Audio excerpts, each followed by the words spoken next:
Hey Zook family, welcome back. It's another chance to meet a regional superstar, and this is a man who has Zook running through his veins. 9 years a resident from just after opening. Terrance is a name that everyone knows on this scene, and I can't wait to introduce him to our following in Hong Kong and USA and Singapore. Terrance, there's probably a lot of my colleagues in Zook Singapore that you're already good friends with, but how have you been? How are you? Hi, Joseph.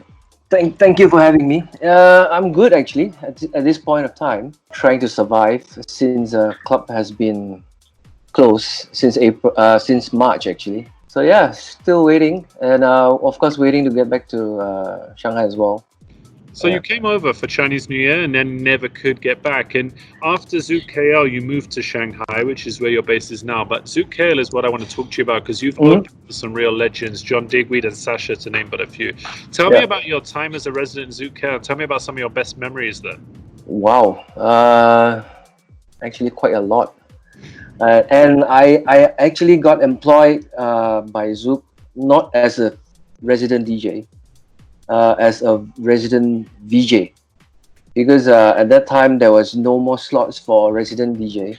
So a very good friend of mine, Callan, he was saying that, hey, there's an opening for a video jockey. Why don't you just come in first, learn the trades, and then we'll take it from there. Maybe work your way up or whatever. And yeah, and I gave myself I think 4 years. I said, okay, if in 4 years I don't get to play because I really love DJing, I'm going to leave Zouk.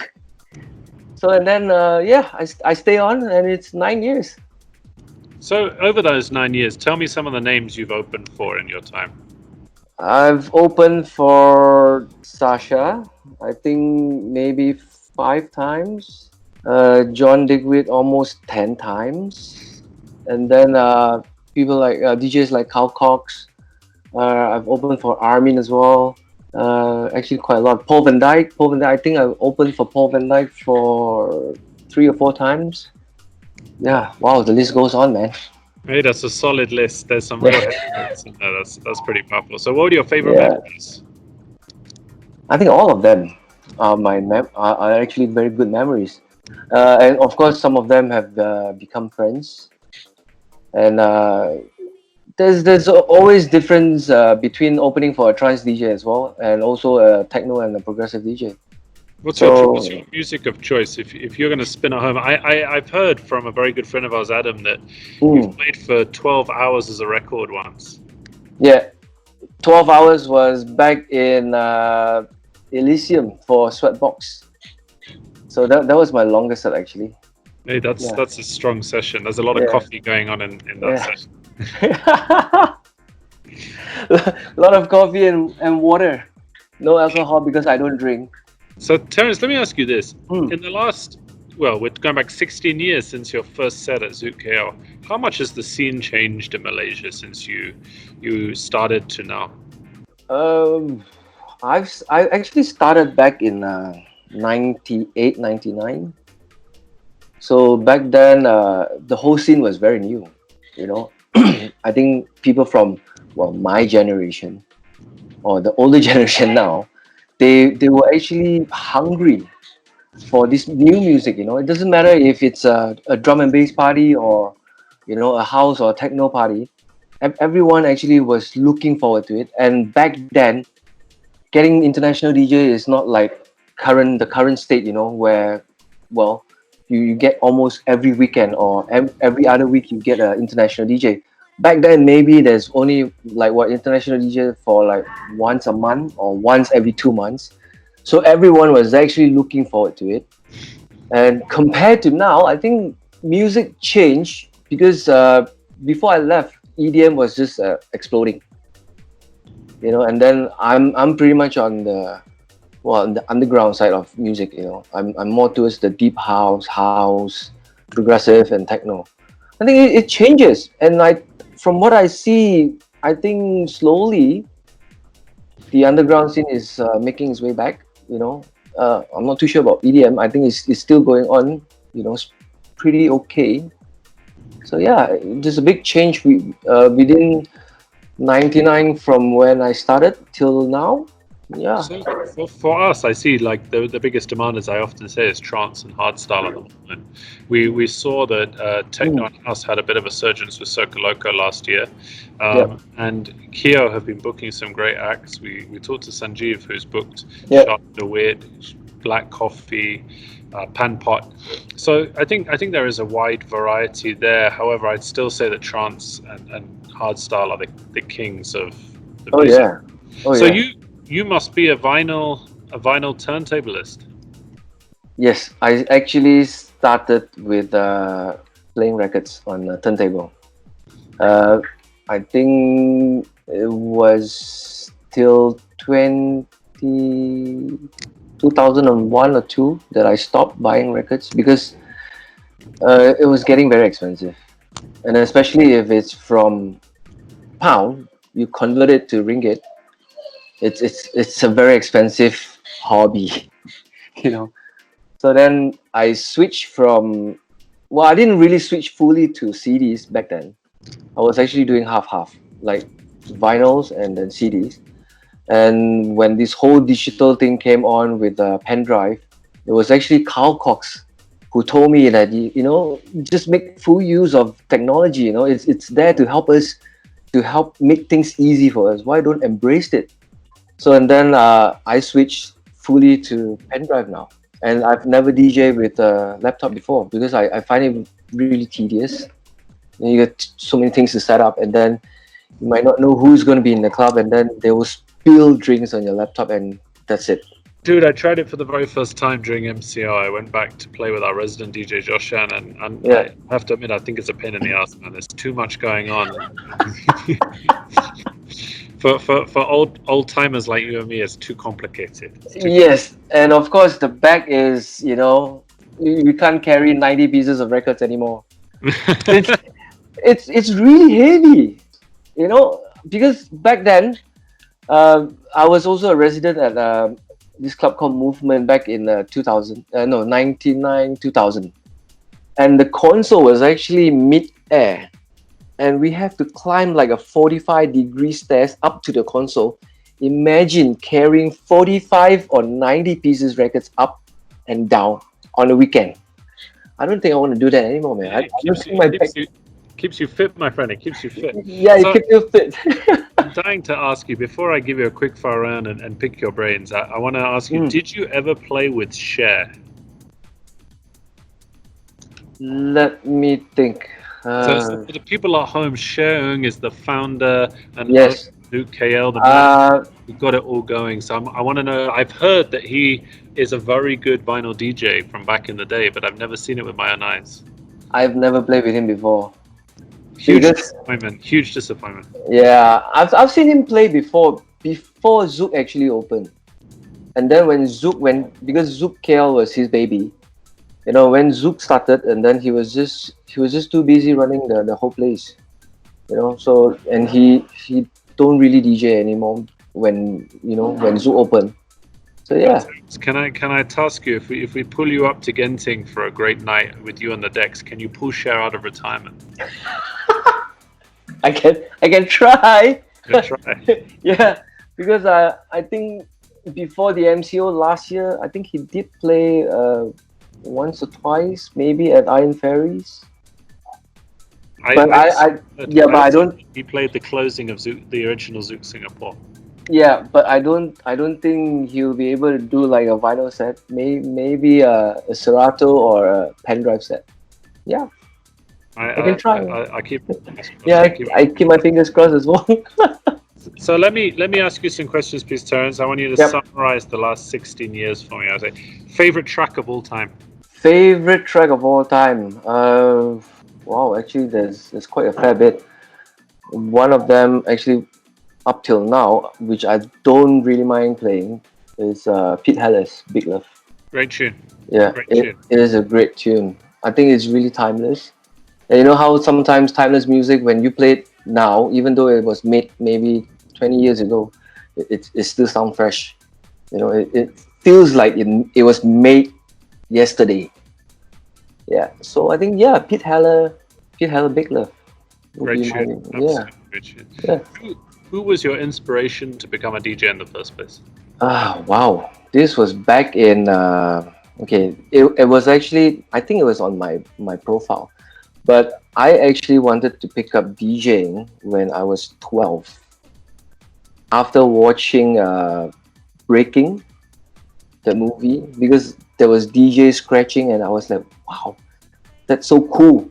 But then again, because in Malaysia it wasn't really popular back then, so it was really tough to find someone to teach you, or it's not like now, where we have DJ schools and whatever. So I actually forgo that dream of learning DJing until when I was 22 maybe, and that was back in 98, 99. And that was a time when I managed to find someone by the name of Christopher Doss, who was resident DJ at this place, this bar in Bangsa called Echo. So every Sunday, they will have like an open deck session where Chris will say, "Hey, if you're a DJ, or if you are not DJing, or if you would love to learn or whatever, just come by Sunday. And I don't mind teaching." And I was like, "Hey, great, man. I'll just bring some CDs, some music on Sundays." And that's when he started teaching me and another fellow DJ as well, DJ Fono. So the two of us was taking turn to learn from Chris on a Sunday on how to beat match. And honestly, I didn't really start off with mixing house and stuff like that. I actually started playing acid jazz because it was asked by Chris. He's like, "Okay, here's a bunch of music. Here are, these are early music. You need to learn how to play this first before you can do anything." And then from there, I branch out to buying records. I actually can take the morning bus to Singapore, grab whatever I need, come back by the evening, and then on a weekend, straight to Echo, and I get to try whatever that I bought and share it with Chris as well. So it was great fun, actually. Let me ask you this, Terrance. What would be your advice to people who want to pick up DJing today? We get a lot of people who, we have a DJ Academy up in Genting. There's one in Yeah. Singapore as well. And people like Goldfish are teaching now. Yeah. I'm sure you get it all the time. But if there's someone who's not got the confidence or really is desperate to give it a shot, what's your word of advice? My word of advice is, if you feel the music, if you really want to do it, just do it. Because if you ask me a few years back, I always tell people that if you want to pick up DJing as a hobby, it's cool. But if you really want to do it full time, you have to really think twice, because it is a job where a lot of people will think that, DJing is for kids, or DJing is for younger people. When you go to the age where I am now, people will be thinking like, "Oh, fuck, man, are you too old for DJing?" But then again, if you look at it, a lot of DJs are like 40 and above, the good ones, the masters. OGs. Yeah, the OGs. Look at Carl Cox. She's like what, 50 plus. Look at Sven Wave. He's already coming 60, I think, or 50. Van Dyke, 52. Yeah, I think the oldest. Currently maybe it's I wouldn't say it's oldest, but people like Danny Tanaga is coming to 60 already. Paul Oakenfold. Yeah.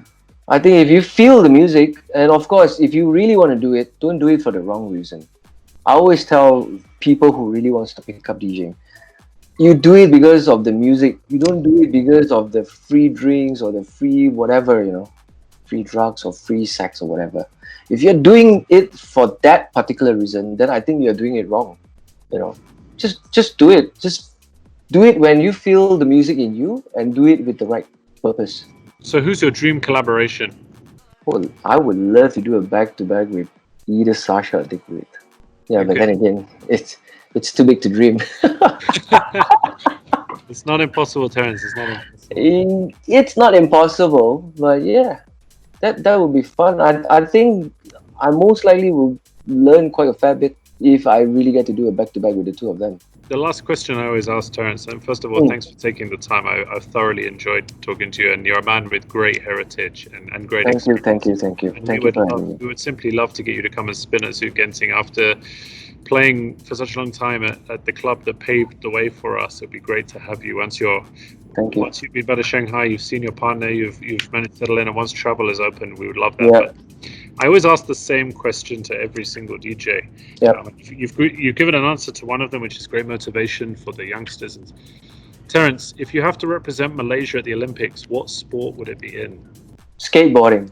Skateboarding, nice. Because personally, I don't really watch sports. I'm not a very sports person. I don't enjoy, sorry to say, I don't enjoy football or soccer because I really don't understand why 22 men try to chase over one ball. I used to watch basketball, but right after Jordan and all, I stopped watching. So the only thing that I still watch is actually X Games, like skateboarding and BMX. Yeah, I would love to represent Malaysia in skateboarding if I can.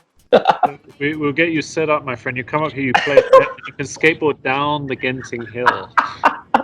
Oh, by the way, I used to skate for like 7 years until I fractured my leg back in when I was in 15, and then from then I just moved on. So, but I would actually love to pick up skateboarding again. It's a great sport. As I say, the Genting Hill is waiting for you. You can pick up Oh man, fast. that would be a very dangerous hill to go down, man. Well, listen, Terrance, please stay safe during this COVID pandemic, and we would love to see you soon. We hope that you've got a mix for us to listen to. We would love to showcase a mix from you for everyone to listen to, because we're connecting all the Zouks here through Zouk Singapore, Zouk KL, Zouk Genting, and now the upcoming Zouk Las Vegas, as well as the Zouk C. So we would love to showcase you out there. And we'd love to see you soon. Come and visit us, please. Yes, thank you for having me. And safe travels. You too. Take care, brother. Take care.